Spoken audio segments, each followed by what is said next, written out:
maaf ya Pak Produser, udah nanya kok, tapi akunya nggak jawab. Orang baik-baik aja.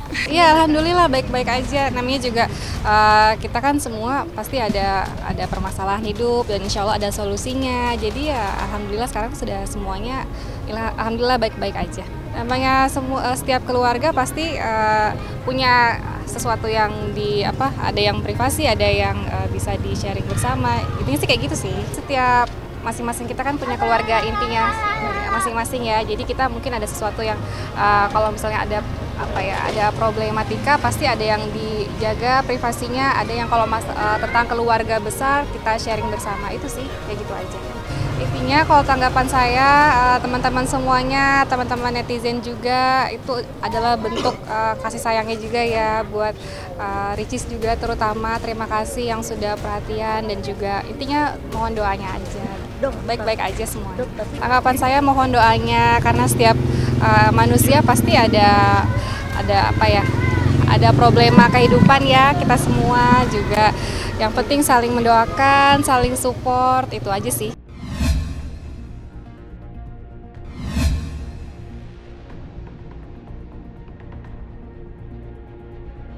Mereka juga paham betul pastinya bahwa ada kapasitas yang tidak bisa mereka ikut campur.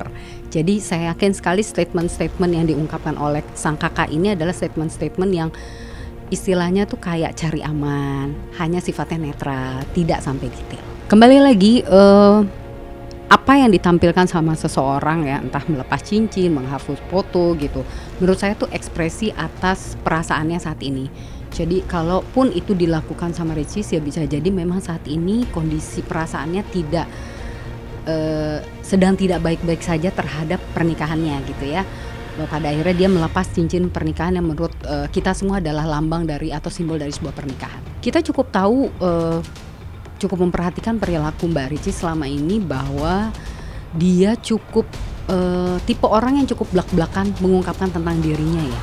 Dari semua tayangan-tayangan entah di YouTube, podcastnya dia gitu ya, seakan memang dia ingin menampilkan seperti sosok yang independen, apa adanya, blak-blakan gitu ya, bukan tipe yang menutupi atau memakai topeng gitu. Jadi gini,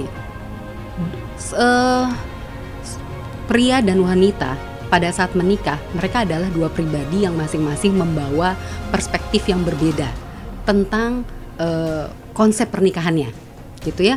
Bagaimana menjalankan pernikahan. Nah, ini dipengaruhi oleh semua pengetahuan, pengalaman, luka batin atau traumatik yang pernah mereka lalui sebelumnya di kehidupan sebelumnya, gitu ya.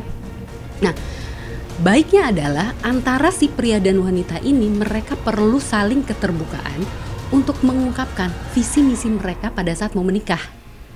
Aku ingin pernikahan yang seperti apa sih? Aku butuh sosok seperti apa sih? Aku ingin menjadi seperti apa nanti? Berkarir bagaimana? Mencari uang bagaimana? Termasuk pada akhirnya juga harus membuat kesepakatan antara bagaimana untuk mengasuh, mencari nafkah, hubungan seks gitu ya, pengelolaan uang, termasuk bagaimana harus berbakti kepada orang tua dan mertua. Nah, kalau ini tidak dilakukan, banyak pasangan yang pada akhirnya setelah menjalani pernikahan, mereka sama-sama syok. Nggak tahu, kita tidak bicara ini orangnya baik atau ini orangnya buruk. Tidak, karena kembali lagi, masing-masing mereka ini bawa perspektifnya masing-masing gitu ya. Oh, aku inginnya pernikahan yang A. Ternyata pasangannya aku ingin pernikahan yang B. Nah, ini kan nggak ketemu jadinya gitu. Apakah mereka sama-sama orang yang jahat? Belum tentu, hanya mereka memiliki perspektif yang berbeda dan visi misi yang berbeda. Mungkin sudah lelah kali ya.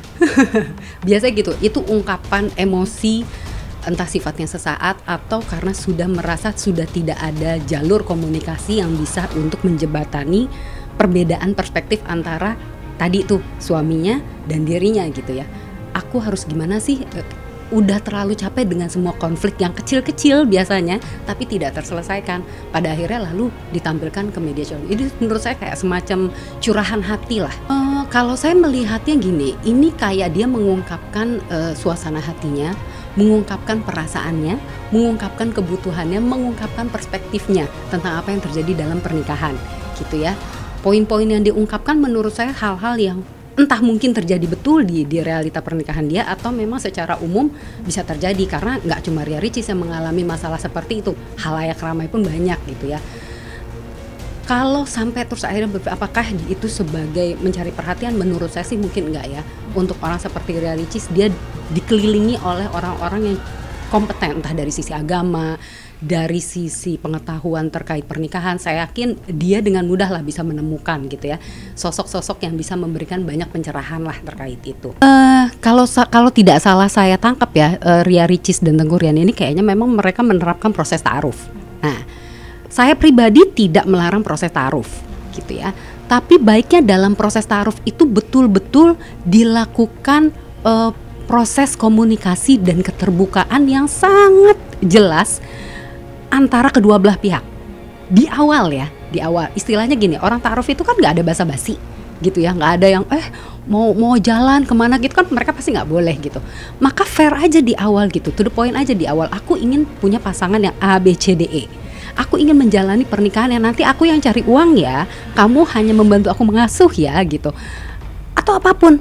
Jadi diungkapkan di awal kebutuhannya seperti apa, perasaannya seperti apa, visi misi pernikahannya seperti apa, termasuk tadi bagaimana sih nanti kelak harus berinteraksi dengan keluarga besar atau melayani dan berbakti dengan orang tua dan mertua. Itu di awal harus clear gitu. Nah, sayangnya mungkin bisa jadi ini di awal tidak terbuka secara gamblang ya gitu. Mungkin sama-sama berupaya. Nah, biasanya ta'aruf itu mereka terlalu mengungkapkan yang baik-baiknya saja, melihat bahwa ini agamanya bagus, ini agamanya bagus. Kembali lagi, pengetahuan agama ini tidak linier dengan bagaimana kita berperilaku dalam menjalani pernikahan gitu.